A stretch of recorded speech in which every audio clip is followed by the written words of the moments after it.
मित्रों नमस्कार। 26 नवंबर को संविधान दिवस का अवसर पे जो वीडियो मैंने अपने चैनल पे अपलोड किया था, उसमें मैंने वादा किया था कि मैं संविधान को जाने समझे नाम से एक सीरीज शुरू करूंगा, श्रृंखला शुरू करूंगा।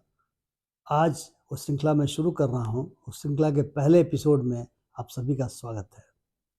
अब जानते हैं कि हमारा संविधान दुनिया का सबसे लंबा, सबसे बड़ा संविधान है। इसमें 395 कुल आर्टिकल्स हैं, अनुच्छेद हैं, 25 भाग हैं, खंड हैं और कुल मिलाकर के 12 शेड्यूल्स हैं आज की तारीख में।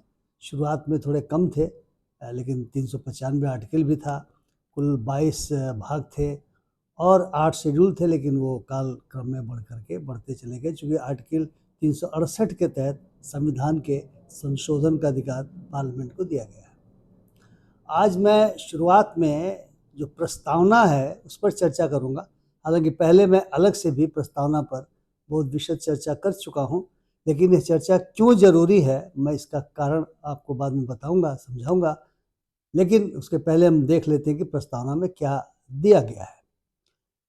जो प्रस्तावना है, आप ये भी जानते हैं कि जो संविधान सभा में हमारे संविधान को हमने इनेक्ट कर लिया, अडॉप्ट कर लिया। अडॉप्ट तो बाद में किया है, जब इनेक्ट कर लिया, जब वो पास हो गया संविधान सभा से, तो हमने ये देखा है बहसों में कि तब प्रेम्बल को जोड़ा गया और प्रेम्बल पर बहसें शुरू हुई।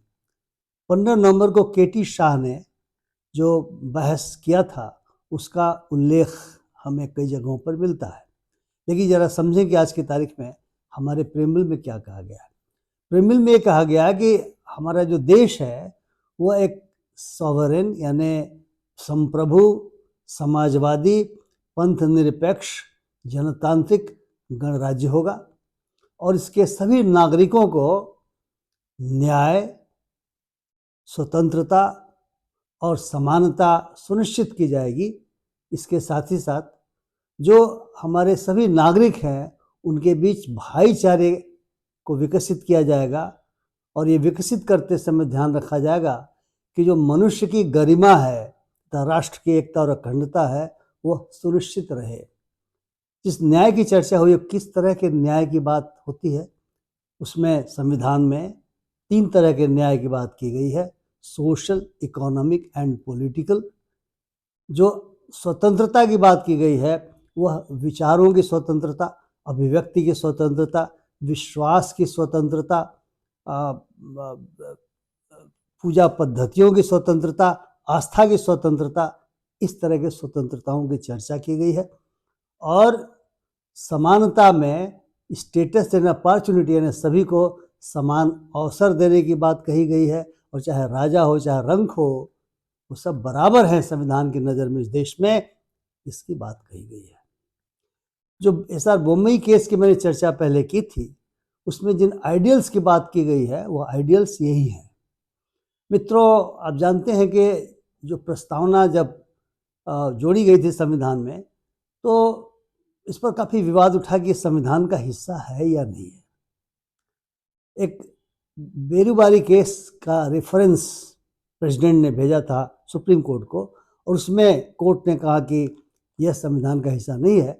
हालांकि उसमें ये बात ज़रूर कही गई वहाँ के तत्कालीन चीफ जस्टिस पतंजलि शास्त्री के द्वारा कि प्रियम्बल में वो पूरा का पूरा भारत को किस तरीके से बनाया जाएगा, किस दिशा में ले जाना है, जो जनता की अपेक्षाएं, आकांक्षाएं हैं, एस्पायरेशंस ऑफ द पीपल, ये समाहित हैं। और बाद में जो संविधान की मूल बॉडी है उसमें इसकी व्याख्या विशद रूप से की गई है। लेकिन केशवानंद भारती केस में 1973 में ये फैसला किया गया, 13 जजों की बेंच ने ये फैसला किया कि संविधान का मूल हिस्सा है, भाग है यह प्रियम्बल प्रस्तावना और इसका भी संशोधन वैसे ही हो सकता है जैसे संविधान का हो सकता है। लेकिन संविधान के बुनियादी ढांचे का, उसमें बेसिक एलिमेंट शब्द कहा गया था, उसमें कोई संशोधन नहीं हो सकता। जो 2 शब्द या 3 शब्द जो जोड़े गए 42वें संविधान संशोधन के द्वारा बाद में प्रेम्बल में, वह थे सोशलिज्म और सेकुलरिज्म, जिसको लेकर के आज की तारीख में भी काफ़ी विमर्श, कई तरह का विमर्श चल रहा है। इसकी मैं चर्चा करूंगा।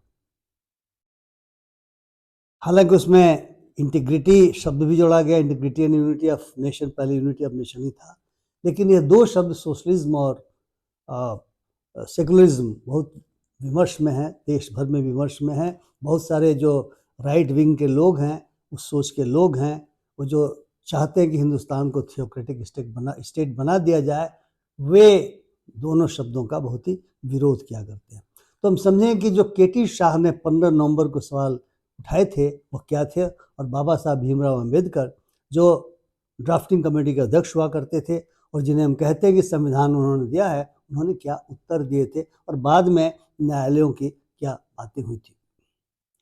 केटी शाह ने कहा था कि हम सुनते आए हैं कि सेकुलरिज्म हमारे फ्रीडम स्ट्रगल का मूल भाव रहा है, क्योंकि हिंदू, मुसलमान, सिख, ईसाई सभी मिल करके इस देश को आज़ाद कराने के लिए लगे हैं। इसलिए हमारे प्रेम्बल में सोशलिज्म, सेकुलरिज्म और फेडरल शब्द जोड़े जाने चाहिए। उन्होंने सोशलिज्म के बारे में भी कहा था कि वो पहले से कांग्रेस सोशलिज्म की बात करती रही है, यानी गैर बराबरी को हटाने की बात कहती रही है, शोषण विहीन समाज की स्थापना की बात कहती रही है, इसलिए इसको जोड़ा जाना चाहिए।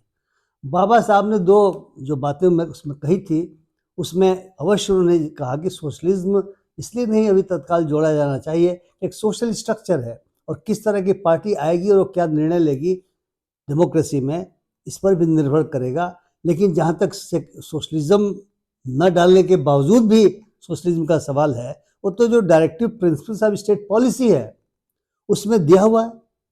आर्टिकल 39 में बाकायदा दिया हुआ है कि जो संपत्ति का संकेंद्रण कुछ हाथों में नहीं होगा, और उसमें सोशल चार्टर की बात कही, सोशल जस्टिस की बात की गई है। तो मूलतः सोशलिस्टिक पैटर्न तो यही है। सेकुलरिज्म पे उन्होंने कोई बात कही हो, इसकी जानकारी अभी तक जो मैंने देखे हैं डिबेट्स उसमें उपलब्ध नहीं है। लेकिन 1973 में केशवानंद भारती केस में ये बात आई कि सेकुलरिज्म हमारे बुनियादी ढांचे का, हालांकि बेसिक एलिमेंट शब्द कहा गया था, उसका भाग है, उसका एक जो बेसिक ढांचा है उसका एक हिस्सा है और इसका संशोधन नहीं हो सकता। जब 42वें संविधान संशोधन में इन शब्दों को जोड़ा गया तब भी काफ़ी लोगों ने आपत्ति व्यक्त की, कहा कि इमरजेंसी के समय जोड़ा गया है। लेकिन DS नकारा केस में ये बात कहा गया कि सोशलिज्म का मतलब यह है कि एक वेलफेयर स्टेट क्रिएट होना चाहिए जहाँ पे मनुष्य द्वारा मनुष्य का शोषण नहीं हो, और यह मूलतः गांधीयन सोशलिज्म है, ये मार्क्सियन सोशलिज्म नहीं है। ये रूस और चीन में जिस तरह का सोशलिज्म व्याप्त है या था रशिया में, सोवियत यूनियन जब खत्म हो गया, उस तरह का नहीं है, गांधीयन सोशलिज्म है, मूलतः वेलफेयर स्टेट है। और फिर जो SR बोमई केस आया उसमें कुलदीप सिंह का अगर आप जजमेंट पढ़ेंगे, ये 9 जजों का बेंच था, उसके पैरा 29 में कहा गया कि जो चीज़ें हमारे संविधान में इम्प्लिसिट थी, जो इम्प्लिसिट थी, जो अंतर्निहित थी, उसको 42वें संविधान संशोधन के माध्यम से स्पष्ट कर दिया गया है। यानी हमारे संविधान के अनुच्छेद 25 से 28 तक जो धार्मिक स्वतंत्रता का अधिकार सबको मिला हुआ है, वही सेकुलरिज्म की मूल धारणा है। राज्य का कोई किसी धर्म से लेना देना नहीं होना चाहिए, ये तो इंडिविजुअल्स का मामला है। गांधी जी को कोट किया जस्टिस कुलदीप सिंह ने, जिन्होंने जजमेंट लिखा था सभी जजेस के बिहाफ पे, और कहा कि हिंद स्वराज में गांधी जी बहुत पहले से कहते रहे थे कि धर्म से राज्य का कोई साबका नहीं पड़ना चाहिए, उसका कोई मतलब नहीं होना चाहिए। धर्म व्यक्ति का अपना मामला हो सकता है और धर्म के आधार पर कोई देश नहीं बनता। जवाहरलाल नेहरू को कोट किया और जिन्होंने कहा कि बिल्कुल हमारा देश एक सेकुलर देश रहेगा, और केटी शाह ने आज़ादी के समय जो हमारे नेताओं ने बातें कही थी उसी के हवाले से चीज़ कही। मित्रों, मैं कह रहा था कि क्यों मैं पुनः प्रस्तावना पर चर्चा कर रहा हूँ, इसका कुछ कारण है जो मैं आपके सामने रखना चाहूँगा। दरअसल अभी इस देश में स्थिति यह उत्पन्न हो गई है कि हम में से बहुत सारे लोग, मैं कहूँगा पढ़े लिखे लोग भी, इन जजमेंट्स को नहीं जानते। कॉन्स्टिट्यूएंट असेंबली में जो डिस्कशंस हुआ उसको नहीं जानते, नहीं पढ़ते। और आज की तारीख में कुछ ऐसी शक्तियां हैं देश में जिन्होंने एक ऐसा वातावरण बना दिया है कि लगता है कि इस देश को धर्मनिरपेक्ष या पंथ निरपेक्ष नहीं होना चाहिए, ये खास धर्म का देश होना चाहिए। जैसे मध्य एशिया के बहुत सारे देश इस्लामिक देश हैं, इसी प्रकार से ये देश यहाँ की बहुसंख्यक आबादी के धर्म के हिसाब से होना चाहिए। और वे बार बार इस सवाल को कई तरह से उठाते हैं। चुनाव में तो आपने देखा बहुत तरह के नारे, डिवाइसिव नारे आते रहे। मीडिया को आप देखते हैं, मीडिया में भी इन नारों की गूंज आपको सुनाई पड़ेगी, चाहे वो इलेक्ट्रॉनिक मीडिया हो, चाहे प्रिंट मीडिया हो, चाहे सोशल मीडिया हो। उसी के माध्यम से हम चीज़ों को समझते हैं। इसमें हमें ग्रामसी की याद आती है। ग्रामसी कहते हैं कि जो डोमिनेंट सेक्शन होता है समाज का, वो एक कंसेंट को मैन्युफैक्चर करता है, यानी जो उसका विचार होता है वो हमारे आप के ऊपर वो लादता है और ऐसा दिखलाता है विभिन्न स्रोतों के माध्यम से कि आम लोग उस विचार से सहमत हैं। इसको ग्रामसी मैन्युफैक्चर्ड कंसेंट कहते हैं। और आज की तारीख में कारपोरेट की जो ताकत है, जो फाइनेंस कैपिटल की ताकत है, जो पूंजीवाद की शक्ति है, जो पैसे बहुत ज़्यादा चुनाव में आ रहे हैं और जो पार्टियां कॉर्पोरेट्स के समर्थन में खड़ी हो जाती हैं, अब नाम भी किसी का नहीं ले सकते, ये स्थिति उत्पन्न हो गई है। और आप देखते हैं कि वो जिसका आप नाम नहीं ले सकते, नहीं लेना चाहेंगे, वो किस प्रकार से प्रभावित करता नीतियों को, जिसको हम कहेंगे कि ये एक तरीके का गोदी पूंजीवाद की हम स्थिति कहेंगे। और मीडिया की हालत आप देख ही रहे हैं। इसलिए इस पूरे वातावरण में कोर्ट्स ने क्या कहा, इस पर डिस्कशन क्या हुआ कॉन्स्टिट्यूएंट असेंबली में, इसको आम लोग नहीं जानते। और मेरे सामने ये बात आई थी जो मैंने शुरू में कहा कि मैं बताऊंगा क्यों इसको मैं विशद रूप से कहने जा रहा हूँ। हमारे एक मित्र जो बहुत बड़े पद से सेवानिवृत्त हुए, लखनऊ में रहते हैं, जब हमने एक कार्यक्रम अपने चैनल पे किया था, क्योंकि इन दो शब्दों को सुप्रीम कोर्ट में हाल में पुनः चुनौती दी गई, और हमारी सोच चिंता ये थी कि जब पहले से ही कॉन्स्टिट्यूशन बेंच तय कर चुका है, 13 जजों का केशवानंद भारती केस में तय कर चुका है, फिर कैसे के कोर्ट ने इंटरटेन कैसे कर लिया। तो उस पर जब मैंने एक कार्यक्रम इस पर किया था, तो उन्होंने कहा कि मित्र, आप इमरजेंसी में जो 42वां संविधान संशोधन हुआ उसके समर्थन में बात कर रहे हैं। एक दूसरे सज्जन जो मेरे साथ काम कर चुके हैं, अच्छे पद पर थे, उन्होंने कहा कि जो प्रस्तावना है उसका कोई संशोधन हो ही नहीं सकता। मैंने कहा क्यों? उन्होंने कहा कि कोर्ट्स के आदेश है सुप्रीम कोर्ट के। मैंने कौन सा आदेश, जरा मुझे बताइए, क्योंकि मैंने अपने वीडियो में DS नगारा केस की बात की थी, मुंबई केस की बात की थी, मैंने केशवानंद भारती की बात की थी। उन्होंने इससे मतलब नहीं था उनको। तब मुझे लगा कि जो मैन्युफैक्चर्ड कंसेंट क्रिएट किया गया है वेस्टेड इंटरेस्ट के द्वारा, जो इस देश को थियोक्रेटिक स्टेट बनाना चाहते हैं, जो इस देश में फाइनेंस कैपिटल का राज स्थापित पूरी तरह से कर देना चाहते हैं, उनके झूठ का जो मीडिया और अन्य स्रोतों के माध्यम से जो फैलाव हुआ है, वो हमारे मित्रों और कलीग के दिमाग में इतना असर कर रहा है, तो बाकी लोगों के दिमाग में असर कर रहा होगा। क्योंकि जब हम पढ़ना लिखना छोड़ देंगे, जब हम चीज़ों को जानना समझना छोड़ देंगे, तो यही होगा कि जो हमें कहा जाएगा, जो हमें डोमिनेंट सेक्शन के द्वारा कहा जाएगा, फैलाया जाएगा, हम उसी को सत्य मान लेंगे। तो मित्रों, ये सत्य नहीं है। सत्य ये है कि जो केस किया गया अभी हाल में, इस मुंबई केस के फैसले के बावजूद, केशवानंद भारती केस के फैसले के बावजूद, उसका फैसला 2 सदस्यीय बेंच ने, इसमें चीफ जस्टिस मिस्टर खन्ना थे, जस्टिस खन्ना थे, 25 नवंबर को यानी संविधान दिवस के एक दिन पहले उस केस को उन्होंने खारिज करते हुए कहा कि सोशलिज्म और सेकुलरिज्म प्रेम्बल का भाग है और रहेगा, और कारण भी वही दिया जो पहले जजमेंट्स में दिए गए थे।